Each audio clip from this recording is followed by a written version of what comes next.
On enchaîne tout de suite avec un regard croisé, un regard avec deux acteurs on est très heureux de recevoir. Donc j'accueille tout de suite Delphine Viguier, DG de L'Oréal France, à me rejoindre, et Christophe Maget, coprésident de Shortcut.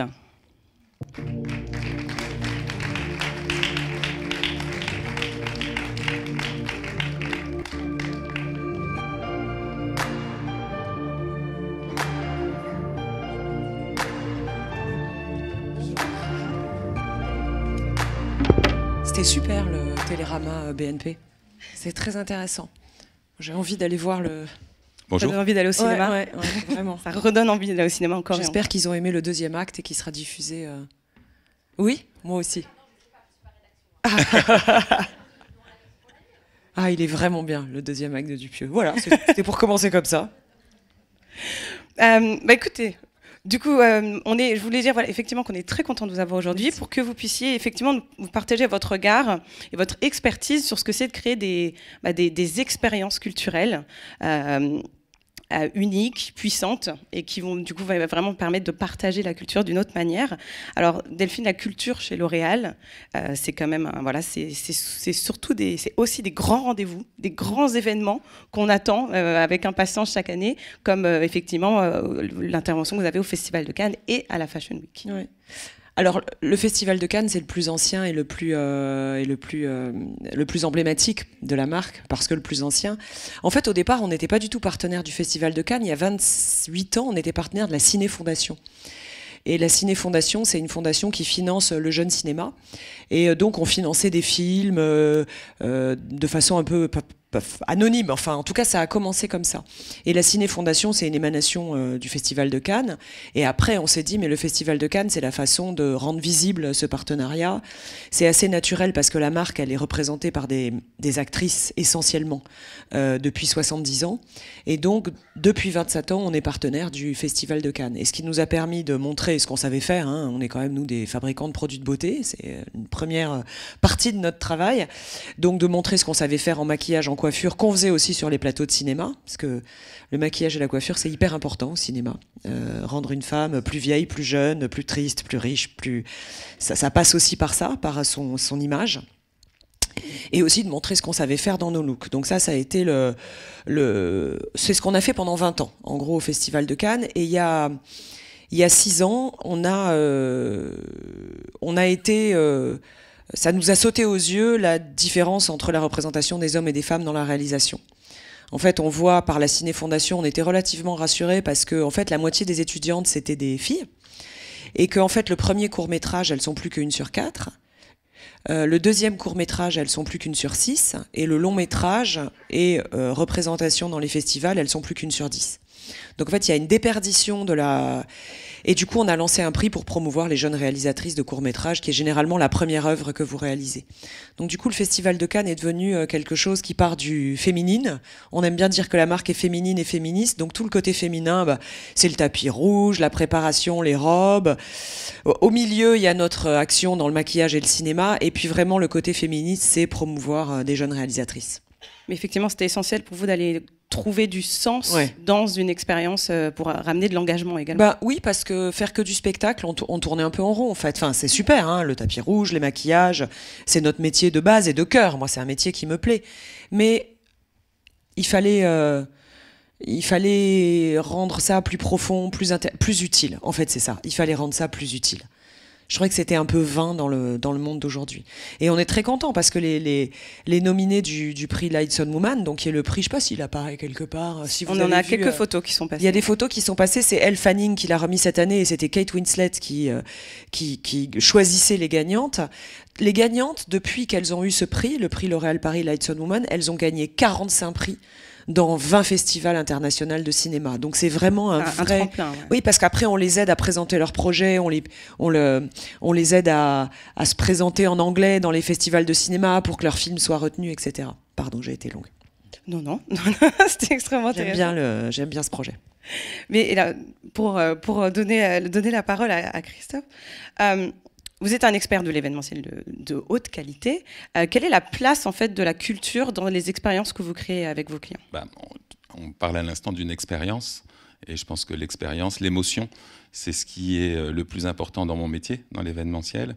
Alors aujourd'hui, en plus, j'ai beaucoup de chance puisqu'il y a beaucoup d'intervenants avec lesquels on est en lien. Déjà, nous, au travers du groupe L'Oréal, puisque avec L'Oréal, les moyens que nous donne L'Oréal dans l'expression de notre métier, on fait un peu le tour de toutes les belles institutions culturelles françaises, que ce soit un lancement Lancôme et le Louvre au musée du Louvre, que ce soit des événements pour Kérastase au Palais de Tokyo.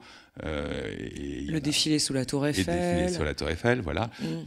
Donc on a cette chance. Et dans cette chance que l'on a, on essaye d'agréger d'autres professions qui sont des professions dans notre métier de savoir-faire, donc de culture. L'événementiel, c'est pas simplement une agence, c'est aussi des artistes, des artificiers, des décorateurs, tout ce qui rappelle un petit peu tout ce qui est la French Touch quelque part.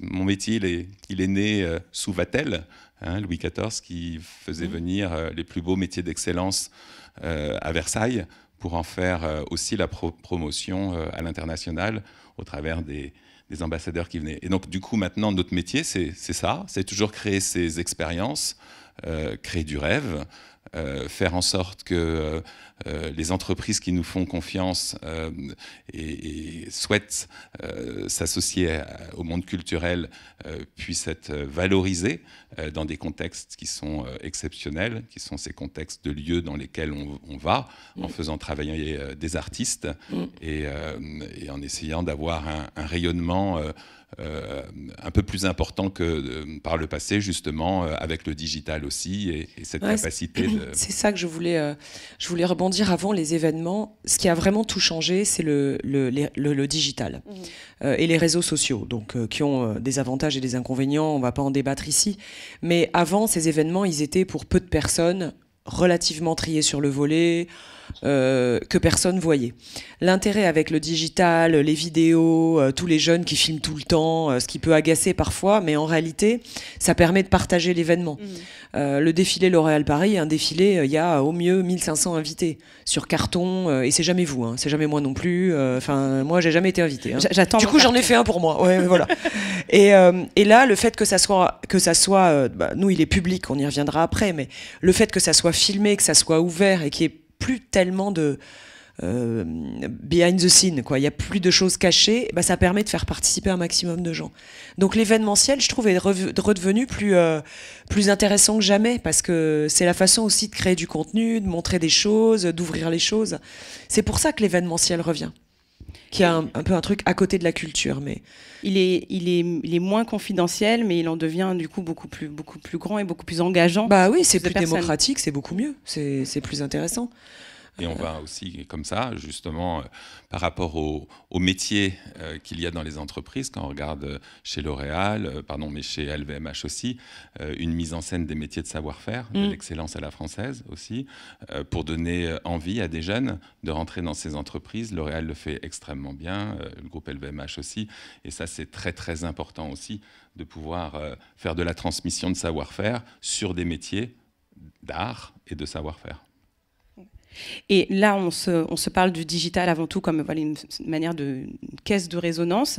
Est-ce que dans les expériences culturelles que vous créez, vous intégrez aussi le digital au-delà de ce qui, de ce qui est filmé et qui va être capté et diffusé? Comment est-ce que ça vient changer aussi la manière dont vous pensez vos expériences physiques? Oui, ça. Alors, vous allez peut-être pas dire que c'est culturel, mais c'est plutôt une expérience sociale. On s'est engagé il y a 6 ans contre le harcèlement de rue pour faire des espèces de formations pour expliquer aux gens, quand ils sont témoins ou victimes de harcèlement de rue, comment réagir. Parce qu'on a vu que c'était la première barrière à la liberté de la femme, celle d'aller et de venir, en particulier le soir. Donc on a fait plein de formations physiques avec la RATP, la SNCF, dans les gares, mais on fait aussi des formations sur des plateformes digitales de jeux. Donc la formation existe sur Roblox, où on a un petit personnage qui est harcelé, du coup on doit choisir différentes tactiques d'arrêt du harcèlement, donc on utilise aussi le digital dans des expériences sociales, culturelles aussi, mais voilà. Après, le digital, qu'est-ce que c'est aussi quand on parle d'art et de la culture? on a aussi beaucoup de jeunes artistes qui s'expriment au travers du digital, hein, l'art digital. Après, on peut ramener aussi dans l'événementiel un peu d'IA. Quand on travaille sur des très très belles scénographies, on peut se faire aussi un petit peu aider par l'IA et le digital. Et donc, du coup, je pense qu'il faut à la fois regarder ce qui est quelque part l'élégance et le classicisme, mais transposer aussi sur ce qui est l'innovation et les rapports avec des entreprises comme L'Oréal, et les maisons et les marques de L'Oréal, c'est ça aussi. C'est-à-dire ce qu'on met dans la recherche, quelque part, c'est aussi de l'innovation, du digital, que nous, en termes d'événementiel, on doit savoir traduire. Et donc, on l'a un peu évoqué ce matin, mais le territoire culturel et les expériences culturelles, ça a été encore, et c'est encore le cas, plutôt l'apanage des marques de luxe. Est-ce qu'on a des enjeux, des dynamiques différentes quand on va s'exprimer dans ces formats-là en tant que marque grand public? Ben oui, parce que nous, c'est vraiment important. Alors, je trouve que non, il n'y a pas d'enjeu différent et il n'y a pas de façon différente de le faire. Moi, je pense qu'on offre la même expérience. Le Festival de Cannes, c'est quelque chose de très élevé, de très luxe. Le défilé L'Oréal Paris, c'est probablement le plus gros défilé de la Fashion Week en septembre, avec toutes les égéries L'Oréal qui défilent. Donc c'est surtout pas parce que c'est pas cher qu'il faut que ça soit moins bien. Quand on dit aux femmes qu'elles le valent bien, on le pense vraiment en fait. Donc ça et le fait justement de le faire pour des femmes qui courent derrière la montre pour boucler leur journée, qui essayent de faire plus avec moins, et puis et qui se battent pour le meilleur. Je pense que c'est une question de respect, de donner la même expérience que celle qu'on donnerait à des invités VIP, comme on dit. C'est très important de ne pas faire quelque chose à la petite semaine et de mauvaise qualité. Et ça, pour le coup, c'est vraiment c'est important dans l'enjeu. Mais est-ce qu'on propose des choses différentes? Même au-delà de la question de la qualité, est-ce qu'on propose des choses différentes? Ce qu'on a essayé de proposer de différent sur le défilé L'Oréal Paris, c'est qu'il est en public, avec tous les enjeux de sécurité, de Covid, d'attentats qu'on a eu récemment dans Paris, mais c'est de faire un catwalk qui est public, qui était très public au début. Le Covid l'a un peu réduit, les enjeux d'attentats l'ont un peu réduit, et puis là on s'est réouvert l'année dernière sous la Tour Eiffel, et on va le faire cette année le 23 septembre à l'Opéra de Paris, avec un défilé à la fois à l'intérieur, mais qui sort sur l'extérieur, sur la place de l'Opéra, où les gens pourront le voir en public. Donc la notion de publicité, de public, c'est un peu ça qu'on fait différemment. C'est moins confidentiel. Je trouve que les événements, nos événements sont plus ouverts. Et puis après, la générosité des maisons, des marques, des groupes, notamment dans le luxe, permettent aussi de créer des journées supplémentaires. C'est-à-dire que souvent, quand on fait un lancement de parfum, il y a une expérience pour les médias, les journalistes, les influenceurs, mais il y a aussi une ouverture au public pour une journée ou deux, sous une forme d'invitation ouverte, totalement ouverte. Hein, voilà. Et donc, c'est vrai qu'on peut faire bénéficier comme ça au grand public de la même expérience qu'un invité VIP ou un journaliste. Absolument. On a ouvert nos labos au mois de mars, on a fait une présentation sur la science et Cette présentation était exceptionnelle. Et on a invité les consommatrices toute la journée du lendemain pour qu'elles voient, qu'elles touchent les produits, qu'elles regardent comment on les fabriquait, les pots reconstruites sur lesquels on teste les formules. C'est vraiment, on essaye d'ouvrir. C'est la démocratisation, l'idée. C'est hyper intéressant, et là dans les exemples qu'on se donne, c'est quand même des expériences culturelles assez, voilà, de très grande qualité, assez exceptionnelles, et on a quand même l'impression qu'en France on a cette compétence-là quand même à créer des expériences culturelles assez folles. Est-ce qu'on peut se dire qu'on a un French savoir-faire de l'expérience culturelle, et est-ce qu'il est vu, est-ce qu'il est vécu à l'extérieur, à l'international? En tout cas, on a donné le ton. Ouais, déjà, on donne le ton, puis après, on a un savoir-faire aussi international. Il y a quelques jours, j'étais avec Franck Papazian sur un très beau dîner qu'il organise pour le Ouzou. Yannick Bolloré a pris la parole pour, quelque part, faire la promotion de l'excellence à la française. Et l'excellence à la française, c'est pas que pour la France. Quand on voit les partenariats qui sont faits, par exemple, avec la région d'Aloula en Arabie Saoudite, ou la culture française pilote quelque part le développement du pays, de cette région, le développement culturel, c'est très important. Et donc du coup, voilà, cette diffusion de la culture française, il ne faut pas simplement que ce soit pour notre nation, pour nos entreprises et notre population, mais aussi pour l'international. Nous, on le pousse beaucoup parce qu'on a une vision de la liberté de la femme française. Sur tous les terrains que vous imaginez, d'expression, de choix de carrière, de mariage, etc. Donc ces grands événements qu'on l'a fait, vous allez les retrouver. On l'a fait à Dubaï au moment de l'Expo universelle, où on a affiché stand-up contre le harcèlement de rue sur le Burj Khalifa. On fait des événements en Arabie Saoudite. On a fait des événements sur le Bund en Chine il y a 2 mois. Donc on essaye d'exprimer cette vision de la femme libre et un peu téméraire partout dans le monde. Oui, donc sur de l'événementiel. Sur de l'événementiel. Donc effectivement, on a de grandes encore d'opportunités, de rayonnement de l'expérience à la française. On espère. On espère, on l'espère. On est sûr. Merci beaucoup à tous les deux. Merci. Merci beaucoup pour votre présence et cet échange.